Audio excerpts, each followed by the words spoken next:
Hi, this is Scott Garibay, and today we're going to talk about Dungeons & Dragons, and we're going to talk about aged, veteran adventurers. All right, so we're talking about this specifically because of Wild Beyond the Witchlight, and basically, Wild Beyond the Witchlight is, I can't believe, I'm shocked how much I'm loving this book.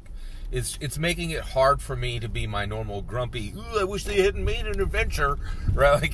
Like, I'm just blown away by this book. Every page just shocks me at how well crafted this thing is. And also, I think, I guess everybody already knew Christopher Perkins was a rock star, but, this might be his magnum opus. This thing is really good. So, in Wild Beyond the Witchlight, the player characters are... By the way, spoils for Wild Beyond the Witchlight here.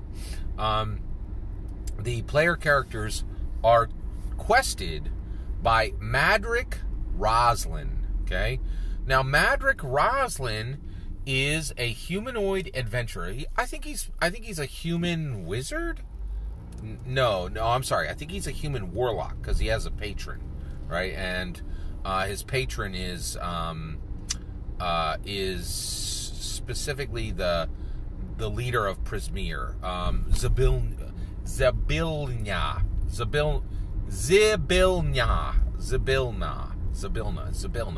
There we go. Okay, sorry. They actually have a pronunciation guide in it, which I thought that's like its own video. Let me keep going here. All right, so basically, Madrik Roslin is really fascinating, and I was just blown away by this aged old veteran adventurer. And he says, listen, I've been out of contact with Zybilna, who runs Prismeer, for a couple years, and I want the player characters to and I want you, the player characters, to find out what happened.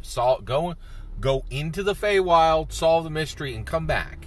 And when you come back, I'm going to give you everything I earned as an adventurer that I have left. Right? And this dude's super crotchety and old. He's 80, right? He's a human, and he's 80 years old, right? And they show a picture of him, and he's just wearing, shabby old clothes. And actually, he's wearing nice black robes, and but he's ancient, right? And there's no combat with him, right? That's not what I don't even think they stat him, right? And they're well, if you decide to kill him, you're gonna kill him, right? He's right, because he's 80, right? But his treasures are extensive, and so 3 of the things that you get he's got if you complete the quest, you get 6 magic items, right?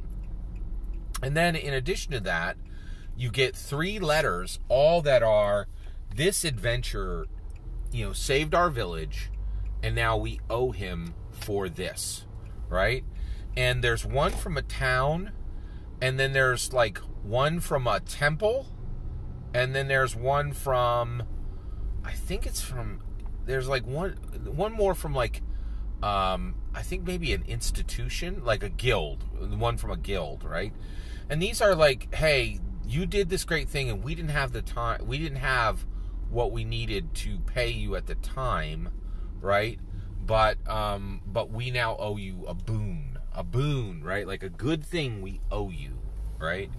And it's such a beautiful picture of an aged veteran Dungeons and Dragons adventure, right? And I thought it was really important that it was in there, because so often we never see old adventurers, right? And one of the reasons why is a lot of them die, right? The idea of an adventurer retiring, first of all, we never see it in the game, right? And second of all, the most you're ever going to see is the grizzled veteran who is in a tavern. You do see that every now and then, right? But this is just someone who's living their life and also is enjoying the spoils of a life of adventuring. And it's just a beautiful thing that we just don't see that often in Dungeons & Dragons. It's beautifully crafted, and, it's the beginning of this adventure, and it's telling the player characters, what if your player character never dies adventuring and lives a full, robust life and has so many adventures that they have a box of magic items and letters that promise additional good benefits and advantages to you, right? Like, and honestly, so many games are so dark, and Nerd Immersion just did this horribly sad video where he said the vast majority, the majority of campaigns end after 6 sessions. 6 sessions. Can you imagine that? It's just so sad. So the idea of seeing an adventurer just live to a ripe old age and just do everything that needs and come out of that life with just a bounty, right? And they die. They're going to be able to die in a peaceful way, and they can enjoy the spoils of what they adventured for.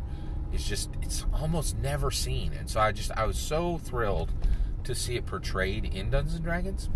The one thing it made me think of is I would really like to see some real innovation in tabletop role-playing games. Dungeons & Dragons specifically takes so few risks. Now, I do understand why, right? Every time they move to the right or the left 3 centimeters, people get upset, right? And I'm on the list too sometimes. I'm quite forgiving, but I was very unimpressed with that Minsk and Boo journal of villainy, right? And I squawked, I don't like this, I don't like that, I don't, they move to the right or the left, and just people get upset, right? But one of the things I would really like is I would love to see a mechanic created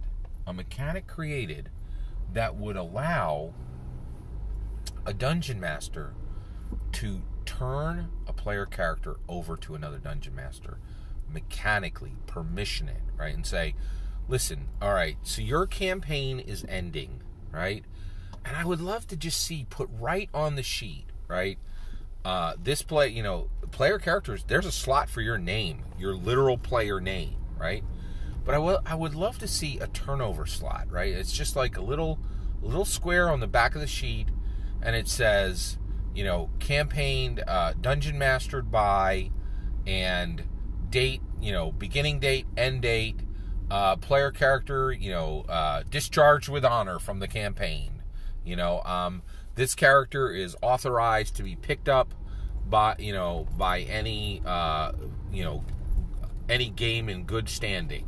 I think I would really, and the thing is, Dungeons & Dragons permissions things. Wizards of the Coast, the design things, they permission things. They tell us, you can do this. Because trust and believe, the community often will not. They're like, this ain't in the game, we ain't doing it, right? And I kind of get that, right? So I would really love for them to, if we're going to get old, aged, player characters, it ain't going to be with one DM, right? It's just, the world just doesn't work like that anymore. Like, you don't get 3, 4, 5 years with a campaign, right? It's almost unheard of, right? Now, yeah, that's my opinion, and frankly, the stats are backing that up. The statistics really are backing that up. So I would just really be thrilled. I would really love to see a mechanic put into the game where Dungeon Masters can authorize a pickup play of a player character into a new campaign. And I think, and just by doing it and permissioning it, Dungeon Masters would be willing to allow it, because I think a lot of Dungeon Masters don't want to deal with other Dungeon Masters, holdovers. And more, I think the future of Dungeons & Dragons is Dungeon Masters giving up power to make the game better for players, right? And I think a lot of Dungeon Masters don't want to do that. They don't want to even hear about it.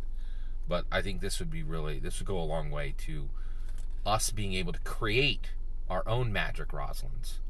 All that's my opinion. I'd love to hear what you think. Let me know in the comments below. Please consider liking and subscribing, and have a wonderful millennium.